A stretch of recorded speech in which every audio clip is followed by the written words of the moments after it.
বাংলার সংস্কৃতি, বাঙালির অনুভূতি। আপনারা দেখছেন নিউজ অ্যাড লুকমি।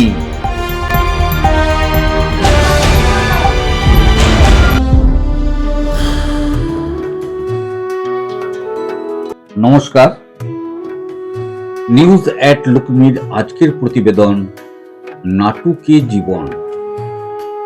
নাটুকে জীবনটাকে নিয়ে যতই এগিয়ে চলেছেন, তিনি ততটাই নিজেকে কঠোর সাধনায় নিয়োজিত করেছেন। এই সাধনা হলো নাট্যচর্চা। তার ব্যাপ্তি সারা বাংলা জুড়ে।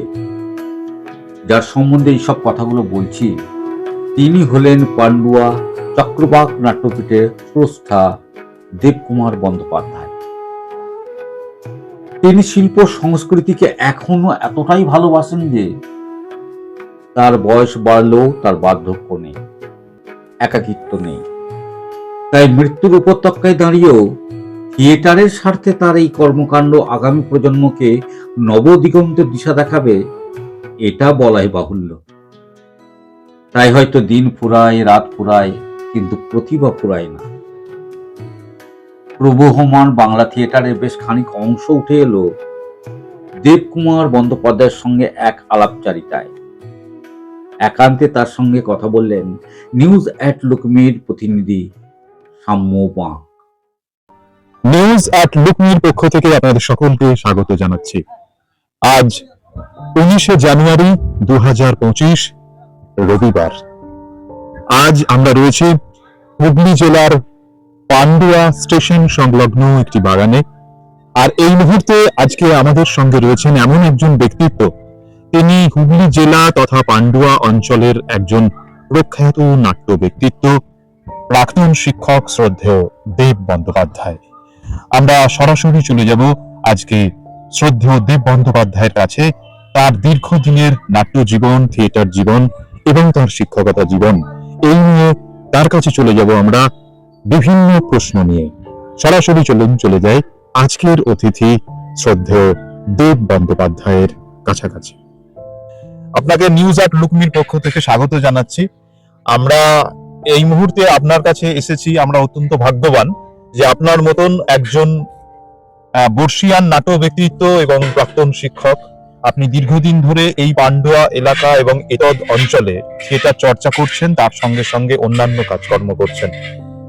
আমরা জানি আপনি একটি খুব বর্ধিষ্ণু পরিবারে আপনার জন্ম এবং আপনাদের একটি বৃহৎ পরিবার। সেই পরিবারে আপনার বেড়ে ওঠা। আপনার বাবা চিকিৎসক ছিলেন, পরবর্তী সময়ে আপনি শিক্ষকতা করেছেন এবং এই সংস্কৃতি জগতের সঙ্গে আপনার যোগাযোগ। কিন্তু আমি প্রথমে আপনার কাছে জানতে চাইবো যে আপনি এই শিল্প কর্মের প্রতি আকৃষ্ট হলেন কিভাবে, মানে আপনার শুরুর দিকটা। হ্যাঁ, ওই যে বললেন যে আমার বাবা ডাক্তার ছিলেন, শুধু তাই নয়, আমার বাবা ছিলেন অভিনেতা, নির্দেশক, সঙ্গীতজ্ঞ, এত পরিচালক, এগুলোও ছিলেন। তাকে বলি যে এই নাটকটা কিন্তু আমার প্রথম প্রেম নয়, প্রথম প্রেম কিন্তু আমার সঙ্গীত। তার কারণ আমাদের বাড়িতে প্রতি শনিবার উচ্চাঙ্গ সঙ্গীতের আসর বসতো এবং সেই উচ্চাঙ্গ সঙ্গীতের আমার ধারণা যে আমি গর্ভাবস্থা থেকেই সেই মানে মায়ের পেটে থাকা থেকেই সেই সঙ্গীতের রস আস্বাদন করতাম। যে সঙ্গীতের প্রতি, বিশেষ করে উচ্চাঙ্গ সঙ্গীতের প্রতি আমার বিশেষ আকর্ষণ। এবং তারপরে বাবা যেহেতু নাটকের সঙ্গে যুক্ত ছিলেন, মানে জিনগত ভাবে সেটা আমি পেয়েছি, এটা আমার মনে হয়েছে, এই জন্যই নাটকের প্রতি আমি আকৃষ্ট হয়েছি। তবে এখনো সঙ্গীতের প্রতি, সঙ্গীতের সঙ্গে আছি, চেষ্টা করে যাচ্ছি, রেওয়াজ করে যাচ্ছি, নাটকের সঙ্গেও যাচ্ছি। আপনি প্রতি বছর তো আপনার থিয়েটার দল যেটা আপনি তৈরি করেছেন, পান্ডুয়া চক্রবাক নাট্যপীঠ, আজকে প্রায় 3 দশকেরও বেশি সময় ধরে আপনি থিয়েটার এই দলকে নিয়ে গিয়ে চলেছেন।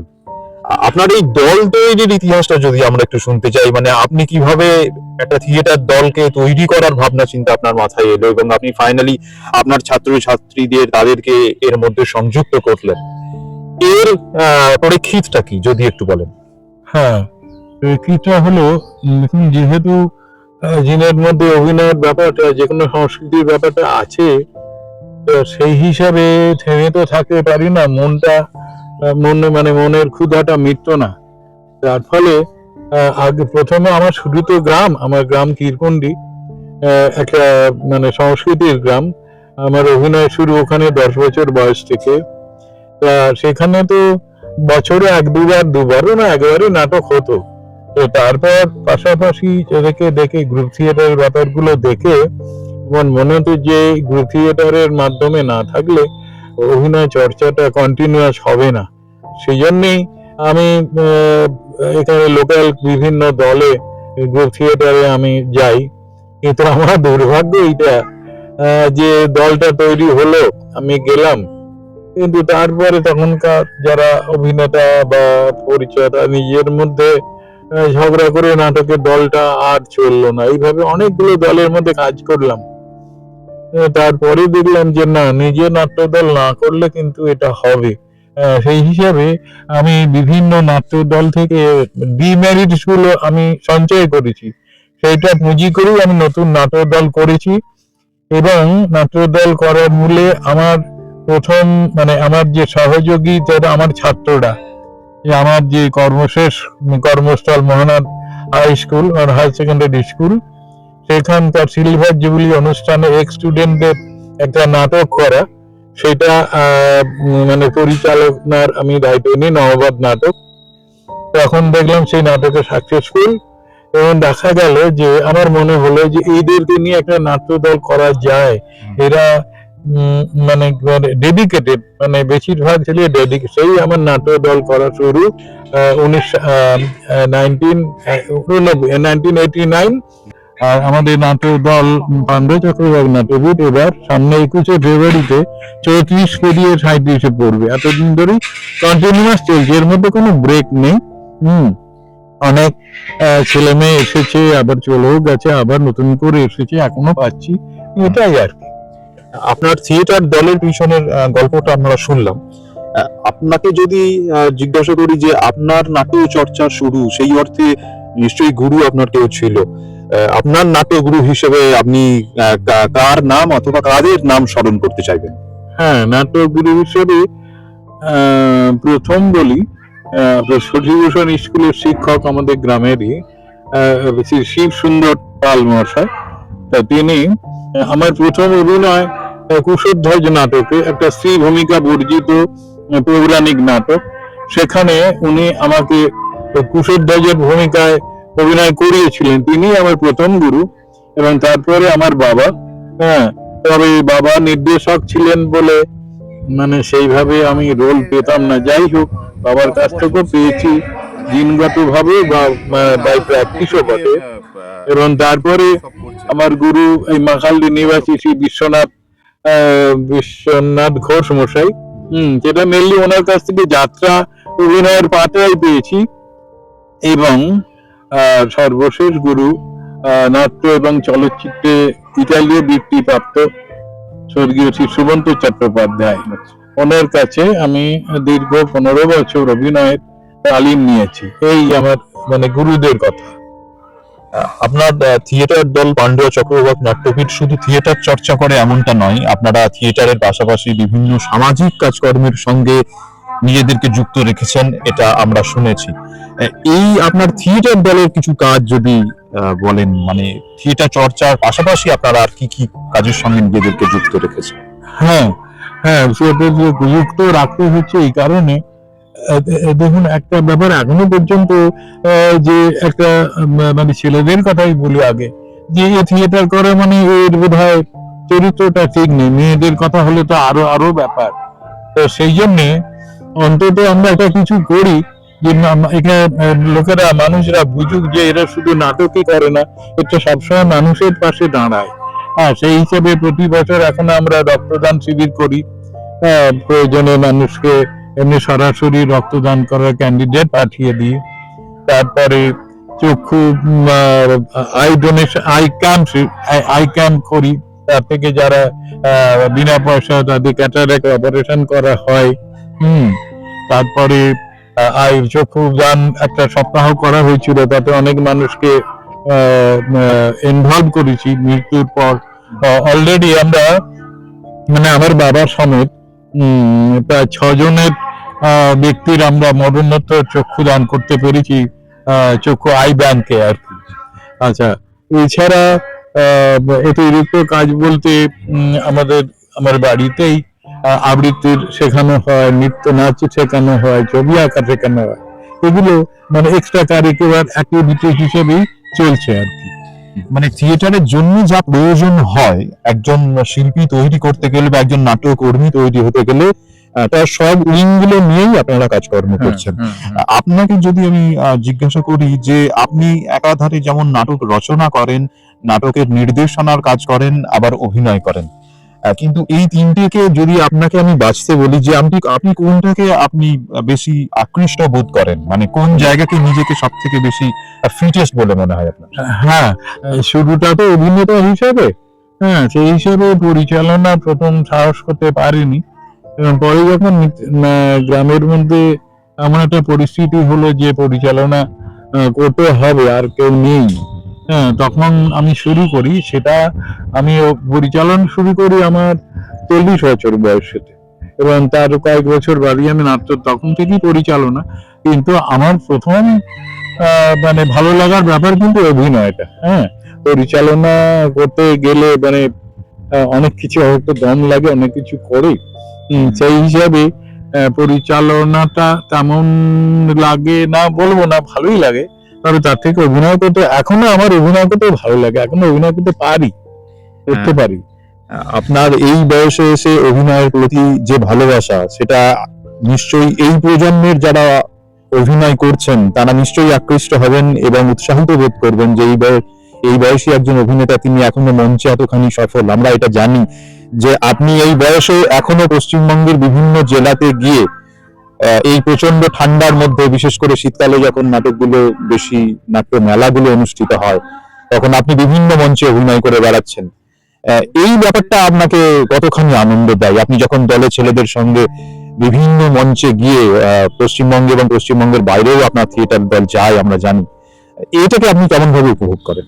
হ্যাঁ, উপভোগ ভীষণ ভীষণ ভাবে করি। আচ্ছা, যখন আমার নাট্য দল করি তখন আমি শিক্ষকতা ব্রতী ছিলাম, মানে ইন সার্ভিস ছিলাম। আচ্ছা, তখন ঠিক আছে, কিন্তু রিটায়ারমেন্টের পর বুঝতে পারছি যে এটা আমার কতখানি প্রয়োজন। আজকে আমি এই 80 বছর বয়সে যে এখন অভিনয় করতে পারছি বা এখনো অভিনয় নিয়ে পড়ে আছি, তো তার কারণ কিন্তু এই নাট্য দল। হ্যাঁ, এই নাট্য দল আমাকে বা অনেক কিছু দিয়ে। ছোট একটা ঘটনা বলি, আমি গেছি সেই লালগোলাতে কঙ্ক লীলাবতী শোটা হয়ে যাওয়ার পর একটু আগে বলুন, একটি ছেলে দূরে দাঁড়িয়ে আছে। তারপর সবাই চলে যাওয়ার পর ছেলেটি এসে আমাকে প্রণাম করলো এবং আমায় বললো যে আপনি আমাকে আশীর্বাদ করুন যেন আপনার মতো অভিনেতা হতে পারি, আর আপনার বয়স পর্যন্ত যেন অভিনয় করতে পারি। এটুকু আমি তাকে বুকে জড়িয়ে ধরেছি। হ্যাঁ, তো তাহলে এই থেকে আর বড় পাওনা কি হবে বলুন এই জীবনে?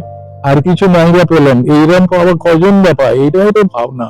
আর মানে কথা বলি যে আমার বয়সী যারা মানে প্রাক্তন হয়েছে শিক্ষকতার কাজে, তারা সঙ্গীর অভাবে কিন্তু তাদের জীবদ্দশা মানে একদম শেষ হয়ে গেছে। আমি ভাগ্যবান যে আমি বিভিন্ন বয়সের ছেলে মেয়ে পাচ্ছি। এই হিসাবে আমার এই জীবন প্রক্রিয়াটা কিন্তু বেড়ে যাচ্ছে। এটি আমার অন্য আরেকটা বড় পাওনা। এই বয়সে সকলের সঙ্গে আমার মানে কি বলবো, আমি একাকিত্ব অনুভব কখনোই করি না এখনো পর্যন্ত।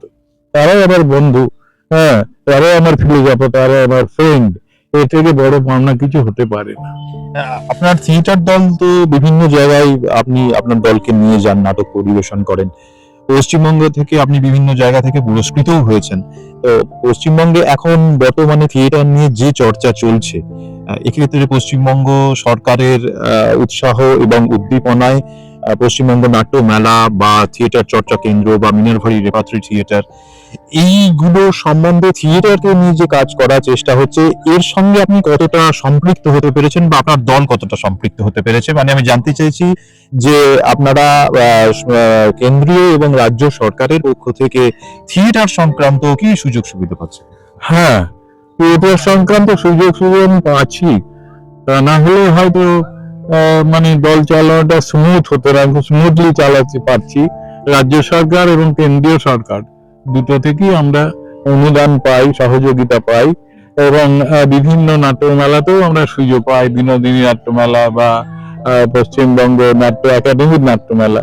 এগুলো আমাকে প্লাস আমাদের দলের ছেলেদেরকে ভীষণ ভাবে উজ্জীবিত করে, এটাই ব্যাপার, ভীষণ উজ্জীবিত করে। হ্যাঁ, আর একটি সর্বশেষ প্রশ্ন আপনার কাছে করব, যে থিয়েটার চর্চা করছেন, যখন বর্তমান প্রজন্ম এই থিয়েটার বা শিল্পকর্মের থেকে অনেকটা বিমুখ, এইখানে এসে দাঁড়িয়ে বর্তমান প্রজন্মের কাছে আপনি কি বার্তা দিতে চাইবেন? আর যদি এক কথায় আপনাকে জিজ্ঞাসা করি যে কি পেলেন এখান থেকে, কি বলবেন? হ্যাঁ, কি পাইনি তার হিসাব মিলাতে চাই, কি না পেয়েছি, সব পেয়েছি, সব পেয়েছি। তার আগে বলি, এখনকার যেসব ছেলেরা থিয়েটারে খুবই কম আসছে, তার কারণ যেমন একইভাবে ফুটবল বা খেলাধুলাতেও কম আসছে। তার কারণ যে সবাইকারই তো মানে একটি করে সন্তান, তো তারা এক্সট্রা কারিকুলার অ্যাক্টিভিটি দিতে চায় না, লেখাপড়ার প্রতি বেশি আকৃষ্ট। তাই এখন অভিনয় করার বা অন্যান্য যে কিছু খেলার ব্যাপারে ছেলে পিলে আমদানি খুবই কম। মানে এখন দল চালানো খুব কঠিন হয়ে পড়ছে, ডে বাই ডে, আস্তে আস্তে। তবু লড়ে যেতে হবে। আর আমি আমি আমি কি পাইনি, আমি অনেক কিছু পেয়েছি, অনেক অনেক, যে বলতে মানে বলছি আর কি।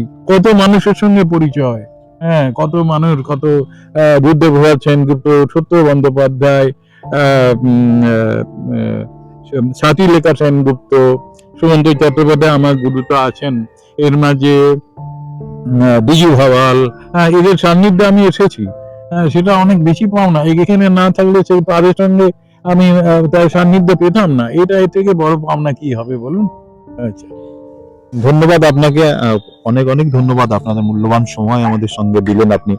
এবং বর্তমান প্রজন্ম যখন থিয়েটার নিয়ে চর্চা করছে, তাদের কাছে আপনার এই বার্তা অনেক বেশি উদাহরণ হয়ে থাকবে, যে তারা আরো বেশি করে যে কোনো শিল্পকর্মের সঙ্গে যুক্ত থেকে নিজেকে একজন প্রকৃত মানুষ হিসেবে গড়ে তুলতে পারবে। ধন্যবাদ আপনাকে।